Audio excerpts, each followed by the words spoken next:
আচ্ছা লাগছে না এটাকে বলতে পারছি না। আগের দিন ওখানে আপনাদের অ্যাক্সিডেন্ট হয়েছে কেন বাড়িতে বউ নেই, মা বউ নেই? তোলাবাজি করতে গিয়ে ধরা পড়ে কান ধরে উঠবস করল এক সিভিক ভলেন্টিয়ার। হাত জোর করে ক্ষমা চাইলেন ডিউটিরত পুলিশ অফিসার। দেখুন। তোকে ছুড়ে দিল, তুই কেন চলে গেলি? আমি নিয়ে নিই, আমি টাকা নিয়ে নিই, টাকা ছুঁড়েছি। এই ভিডিও আছে আমার কাছে, একদম না, একদম না, নিচে নামতে বলেছি, নিচে নামতে বলেছি। আপনি বসে আছেন কি করে? আপনি বসে আছেন কি করে? পকেটে টাকা বের কর, পকেটে টাকা বের কর। এই দাবাং মহিলার এমন প্রতিবাদ করা দেখে প্রশংসা করছেন অনেকে।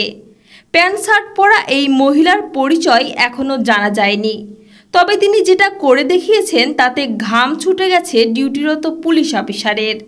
হাত জোর করে ক্ষমা চাইছে সে। মোবাইল দিয়ে ঢেকে রেখেছেন নেম প্লেট। হ্যাঁ ভয় বলুন, নেম প্লেটটা আমি চাপা দিয়ে দিয়েছি মোবাইল দিয়ে। হ্যাঁ নেম প্লেটটা একটু দেখান না, নেম প্লেটটা চাপা দিয়ে দিয়েছি বলুন আমি ভয়ে। আপনার নেম প্লেট হ্যাঁ